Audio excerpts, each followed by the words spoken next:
السلام عليكم ورحمة الله وبركاته. اللهم صل وسلم وبارك على سيدنا محمد وعلى آله وصحبه أجمعين. اخواتي وحبايبي عاملين ايه؟ يا رب دايما تكونوا بخير وفي أحسن حال. كل سنة وانتم طيبين، كل سنة وحبايبكم بصحة وخير وسعادة، اللهم آمين يا رب العالمين. اللهم اصلح أحوال المسلمين في كل مكان، اللهم ارزق كل مشتاق الذرية الصالحة. اللهم اصلح حالكم وريح بالكم وبارك لكم في صحتكم وفي أولادكم، اللهم آمين يا رب العالمين. شكرا لكم وشكرا لتعليقاتكم ليا الجميلة، شكرا لدعمكم ليا، شكرا لكل أخت وأخ وقفوا جنبي. ربنا يبارك له في عمركم يا رب، ما تحرمش منكم أبدا أبدا. أحسن أخوات في الدنيا كلها، ربنا يبارك في عمركم ويسعدكم ويجعل أيامكم كلها خير وسعادة وبركة، اللهم آمين يا رب العالمين. زي ما انتم شايفين كده، دي معايا شوية حاجات كده من السوق. الأسعار طبعا نار، بس حاجات كده على القد، والحمد لله فضل وعدل ورضا من عند ربنا. مش شرط انه يكون فيه تفاح او موز او حاجات من اللي هي ديت. المهم الجودة بالموجود اللي يقسم بيه ربنا حلو او فضل ورضا ونعمة من عند الله. اهم حاجة جبنا الطماطم، جبنا البطاطس، جبنا الفلفل، جبنا بتنجان، جبنا برتقان، الحاجات اللي هي لازمانة، وجبنا كمان السمك، الحاجات اللي لازمانة في البيت اللي نمشي بها يومنا. مش شرط الحاجات اللي احنا ممكن نستغنى عنها، هي طبعا ما يستغناش عنها، بس كل واحد على قد ظروفه وكل واحد على قد امكانياته. فدي كده شوية الحاجات اللي أنا جبتهم من السوق، وبسم الله ما شاء الله فضل ورضا من عند ربنا. أنا ما روحتش السوق اللي فات، علشان كده ما عملتش معاكم فيديو يوم السوق. ف وكمان جبت بلح اهوت والخضار بتاعنا، وكده فضل ورضا من عند الله، حاجة حلوة زي الفل. ربنا يديمها علينا نعمة ويحفظها من الزوال، اللهم آمين يا رب العالمين. كل واحد على قد إمكانياته وكل واحد على قد ظروفه، والحمد لله فضل وعدل ورضا، وربنا يديمها علينا والنعمة، اللهم آمين يا رب العالمين. يلا بينا بقى ندخل الفيديو بتاعنا ونشوف هنعمل ايه. بس قبل ما ندخل في الفيديو، ما تنسوناش في لايك وشير للفيديو، احلى اخوات في الدنيا كلها. ده البلح بتاعنا غسلته وركنته كده يصفي المية بتاعته قبل ما احطه في التلاجة. والسمك اللي هو النص كيلو ده بتاع بنتي هشوهولها معايا، وده بتاعنا هغسله كده، وغسلت الحوض كويس.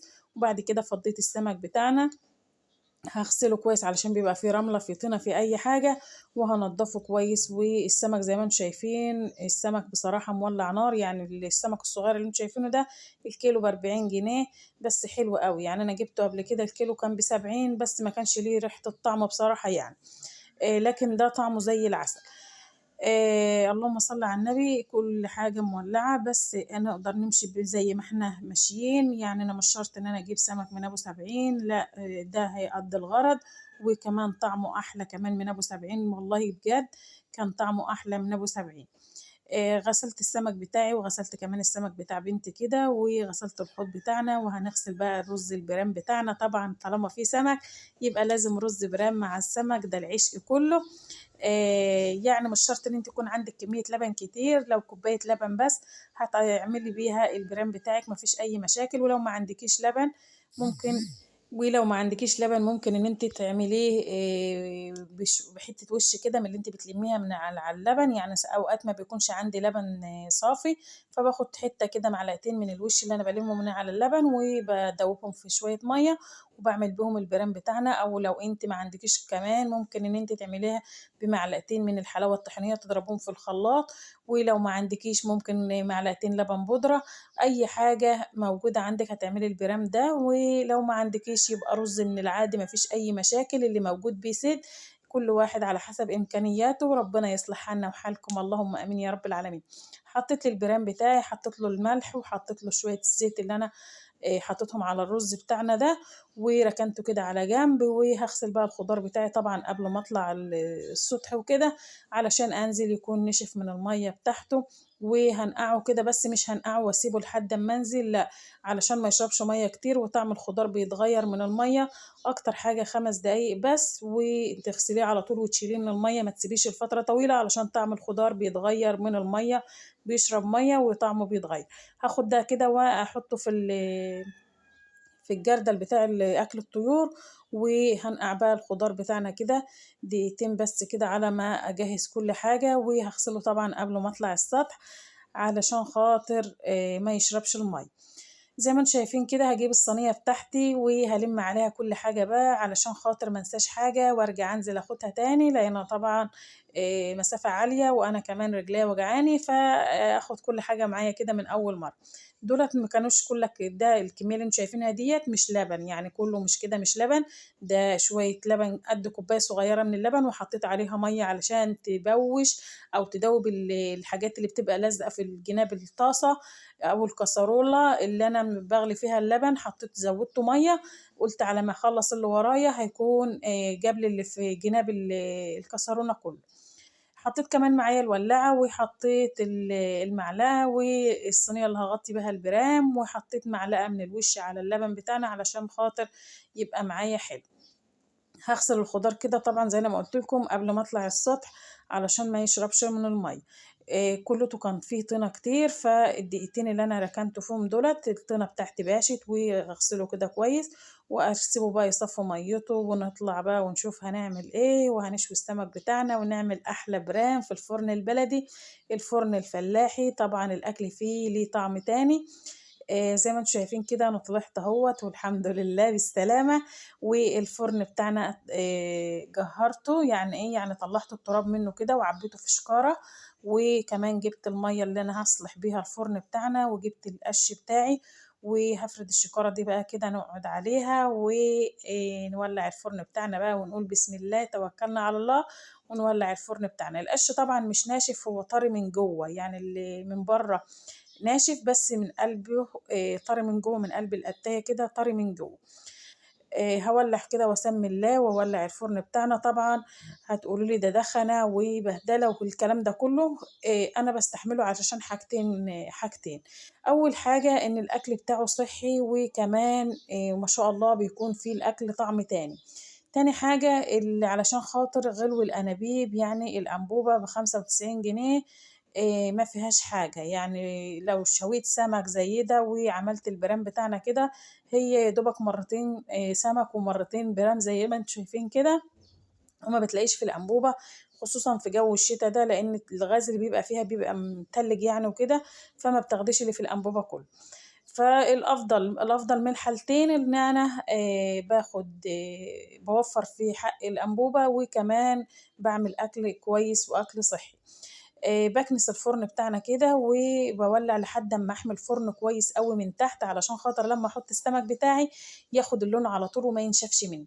همسح بقى الفرن مرة واتنين وتلاتة كده علشان خاطر السمك بتاعنا يبقى زي الفل ونضيف كده زي قلبكم الابيض الحلو. ربنا يبارك لي في عمركم يا رب، احلى اخوات في الدنيا كلها، متحرمش منكم ابدا ولا من تعليقاتكم الجميلة، دايما منوريني ومشرفيني، تسلمولي ولا تحرم منكم ابدا. صلحت الفرن بتاعنا ومعايا السمك بقى اهوت، هحط عليه الردة كده وهقلبه. وطبعا انا مش هحط سمكي وسمك بنت مع بعض عادي، مفيش اي مشاكل، مفيش فرق ما بيني وما بينها، بس كل واحد اولى بحقه. انا ممكن ان انا اديها بس ما اخدش منها، لان حرام لما انا اخد حاجة مش بتاعتي، او اخد قرش من جري جوزها او كده، لا حرام. انا قلت لهم كده لبناتي، وقلت لهم ان انا اديكم وتاخدوا من عندي وتاكلوا من عندي، بس ما ينفعش ان انا اخد من عندكم او يجيني اي جنيه من جري اي راجل من رجالتكم، يعني لان طبعا انا ما هحبش ان انا اشيل الحرام. فربنا يسترنا دنيا واخره ويكفينا شر الحرام، اللهم امين يا رب العالمين. السمك بتاعها انا حطيته زي ما انتم شايفين كده عكس السمك بتاعنا، علشان ابقى عارفاه. شايفين انا حطيته كده الراس بتاعته لجوه، علشان ما يتلخبطش مع السمك بتاعنا. اللهم صل على النبي. انا بقى اولع من فوق كده، لان طبعا انا حميته من تحت، بس من فوق هولع علشان ياخد لون من فوق. والحمية بتاعتك من تحت ما بتخليش السمك ياخد وقت كتير، وبياخد لون بسرعة من تحت. بسم الله ما شاء الله الفرن معايا حلو زي الفل. هو بس كانت المشكلة ان القش بتاعنا طري شوية، بس حلو قوي وزي العسل، وتوفير في الغاز، وكمان يعني بصراحة انا بحب عمايل الاكل فيه. هولع كده لحد ما السمك بتاعنا ياخد لون من فوق. لقيته كده بسرعة اخد لون من تحت، مش هستنى بقى لما ياخد لون من فوق ويتحرق من تحت، لا هقلب وهياخد اللون من اللي كان هياخده من فوق هياخده من تحت، من العرصة بتاعتنا او من الصاجة بتاعة الفرن. هقلب كده زي ما انتم شايفين بسم الله ما شاء الله كلته واخد لون واحد اهوت. هقلب السمك كده واولع له برده من فوق ومن تحت علشان يحمر معايا بسرعة وما ينشفش معايا، لان هو مش سمك كبير ان انا انشفه، ده سمك كده ايه وسط كده وحلو قوي، فضل ورده من عند الله. ونعمة، ربنا يديمها علينا نعمة يا رب. كده اللي بالاقيها احمرت كده باسحبها على طول، انزلها معايا في ايه، في الصينية اللي كانت معايا ديت. حطيت فيها عود قش كده، جبته حمصته على وش الفرن كده، وما حطيتش عود قش طري، لا حمصته كده على وش الفرن لما نشف معايا. وحطيت عليه السمك بتاعنا، وهزق بقى اللي هم كده ما خدوش اللون، ناقصهم شويه كده، احطهم يم الشاروقه علشان ياخدوا اللون، وبعد كده اطلعهم. وبألف صحه وهنا على قلوبنا وقلوبكم يا رب. زي ما انتم شايفين اهوت ما شاء الله. هو مش كبير قوي، بس طعمه بصراحة بيبقى زي العسل. مش شرط يكون كبير ولا اي حاجة، المهم الستر والصحة من عند ربنا. كده شويت السمك بتاعي وسمك بنتي، هصلح الفرن بتاعنا بقى، بس قبل ما اصلحه هكنسه الاول، علشان الكنسة ديت بتلم الحاجات الخشنة اللي في الفرن كله، ما بيبقاش فيه اي حاجة. لما امسحه بقى بالكيس اللي انا بمسح بيه ده، بيدوب بس بيجيب الحاجات اللي هي ايه الناعمة كده، وبيخلي لي العرصة بتاعت نضيفة وزي الفل. بعد كده بقى اخبز اي حاجه، ما بلاقيش اي حاجه لازقه لا في عيش ولا فرقاه ولا اي حاجه من دي، لان انا منضفاها اول باول. هزود بقى كده الولعه بقى، وعلشان نحط البرام بتاعنا اولع له كده قبل ما احطه علشان ما يتعفرش معايا. شايفين انا كنت مغطيه اللبن بتاعنا، وهلم بقى شفتوا الجناب اللي انا بقول لكم عليها اللي انا زودت ميه علشان تبوش معايا. دي بقى كلها ما شاء الله ادام، كلها زبده سمنه كده، حاجه زي الفل، بتخلي البرام معاك زي العسل. هقلب كده كويس، وهلم اللي في الجناب وهلم اللي في القعر علشان كل حاجة من دي نستفادوا بيها. حطيت بقى كده هوت، ونزلت كده زي ما انتم شايفين بالكمية دي لبن على مية يا جماعة، مش لبن بس. هاخد شوية مية كمان كده، وهزود البرام بتاعي بقى لحد ما اشوف هو عايز مية قد ايه، وطبعا كل رز بياخد كمية مية مختلفة. هقلبه كويس قوي كده زي ما انتم شايفين، علشان الملح يتقلب مع الحاجات ديت، وما يبقاش في حتة واحدة. وحطيت البرام بتاعنا، وولع له كده بالراحة من تحت لحد ما الاقيه بيغلي، اطن مطفية النار على طول. يعني كده شفتوا بقى كده بيغلى اهو، اطفي النار على طول عشان ما يفرش في الفرن، واللبن اللي فيه ده يروح على الفاضي. هطفي بقى واسيبه لحد اما الصهد ده بينشفه كده زي ما انتم شايفين اهوت، هو نشف معايا. هقلبه بقى يمين وشمال، واولع له بقى من فوق علشان الجناب بتاعته تحمر. اهم حاجه بقى الولعه من فوق دي. اما اولع له بقى مش هولع يعني لوايه كبيره زي انا ما كنت بحدفها للسمك، لا انا هولع حاجه بسيطه كده، عود بعود صغير، علشان خاطر ما يشعوطليش الوش، وكمان الجناب بتاعتي تاخد اللون الحلو. اولع بقى كده من فوق ومن تحت، ولعت له بس عود صغير من تحت، ولما اختبره بقى بالمعلقه لقيته محتاج ان انا اولع له كمان شويه بولع له، لقيته مش محتاج يبقى كده تمام. جبته كده هوت وبجربه بالمعلقه، لقيت المعلقه بتخبط في قعر البرام، يبقى كده محتاج عود قش تاني. هو كده الحبايه ما شاء الله عليها مستويه وزي الفل، مش محتاج ميه ولا محتاج اي حاجه. بس هو محتاج ايه، محتاج عود صغير كده اولعه له من تحت، علشان لقيت القعر بتاعه بارد، فانا هولع له عود صغير من تحت. طبعا هو مكان السمك ومكان الولعة بتاعة السمك هيرد معايا، بس انا هولع العود الصغير ده، وبالراحة كده زي ما انتم شايفين ولعت له العود عشان ما يتعفرش. وغطيت البرام بتاعنا، وهغطي كمان الفرن، اسد عليه الفرن بالطشت ده، انا سايباه فوق كده على السطح، بسد بيه باب الفرن علشان الرز بتاعنا كده يعرق ويبقى جميل. هلم بقى الحاجات بتاعتي دي كلها كده، وهاخدها وانزل على تحت علشان خاطر نملح السمك بتاعنا بقى، ونجهز كل حاجة كده. ونشوف ايه اللي ورانا تحت. لميت كل حاجة، طبعا الردة النظيفة ديت هعينها، والردة اللي مكان السمك هعملها لأكل الطيور. وهلم القش بقى ده كده قبل ما انزل، علشان خاطر لو الدنيا مطرت ولا حاجة ما يغرقش معايا. لميت كل حاجة اهوت، ونلم بقى القش بتاعنا كده، واربطه كده، اعمله يعني ايه عقدة كده، علشان خاطر لما اعوزه بنزله تحت عشان ما الدنيا لو شتت ما يغرقش معايا. اللهم صل على النبي. نزلنا كده بالحاجات بتاعتنا، وجبت معايا توم من على السطح. وهنعمل ايه بقى، هنعمل السلطة وهنعمل تمليحة السمك. واحلى تمليحة سمك، التمليحة بتاعتنا عبارة عن ليمونة وقرنين من الفلفل، حابة تحط حامي حطي، ما عندكيش حامي زي حالتي كده حطي توم وحطي فلفل اخضر. وحطي بقى ايه اللهم صل على النبي، توم وليمونه وفلفل اخضر، واضربيه في الخلاط. وبعد كده حطيه وحطي زوديه شويه ميه صغيرين على قد السمك اللي عندك، ومعلقه صغيره من الشطه، معلقه كزبره ناشفه، معلقه كمون، ومعلقه كبيره من الملح. الملح طبعا على قد كميه الميه. وهنسيبها لما تغلي زي ما انتم شايفين كده. الريحة الحلوة بقى كده كلها تطلع معانا. لما تغلي بقى بتدوق المية بتاعتك، لقيتيها محتاجة ملح بتحط لها، مش محتاجة يبقى كده تمام. انا لقيتها محتاجة شوية صغيرين حطيتهم لها. وهوطي بقى النار خالص واحط السمك بتاعنا.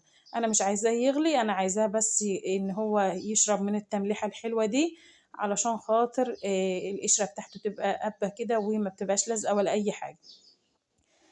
طبعا انا ما بملحوش ورا الشوي على طول، لان احنا ما بناكلش يعني ايه الظهر ولا كده، احنا بناكل المغرب، فعلشان كده بملحه زي ما انتم شايفين كده بالطريقة ديت، ودايما بعمله بالطريقة دي. اللهم صل على النبي. غطسته كده في المية، هو جه من المية ورجع تاني للمية.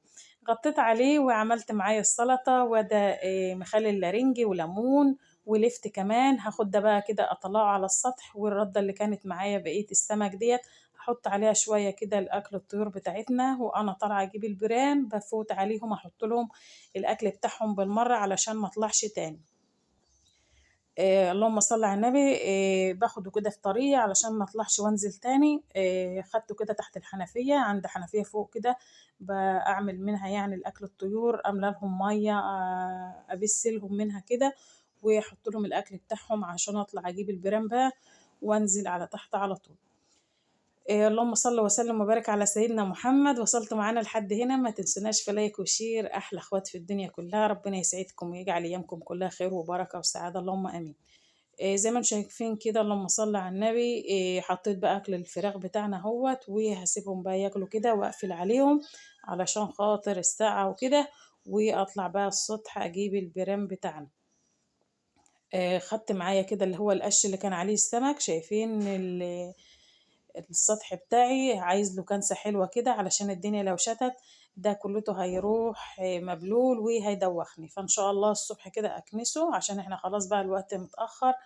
هاخد البرام بتاعي وانزل دلوقتي، وبعد كده أبقى أطلع أكنسه. شايفين ما شاء الله الجمال والحلاوة، البرام زي العسل. الجو زي ما انتم شايفين كده كنا المغرب كده. فهاخد بقى البرام بتاعنا وننزل بقى نحضر الأكل بتاعنا.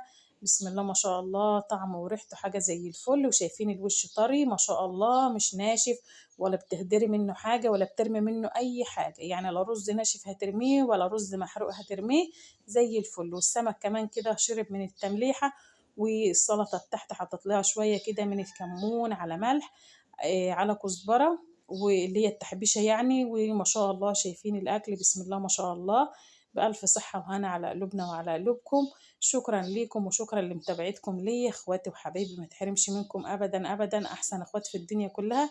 ربنا يبارك لي في عمركم يا رب. وشكرا ليكم وشكرا لدعمكم ليا، واترككم في رعاية الله وحفظه. شكرا ليكم والسلام عليكم ورحمة الله وبركاته. أحلى أخوات في الدنيا كلها في رعاية الله.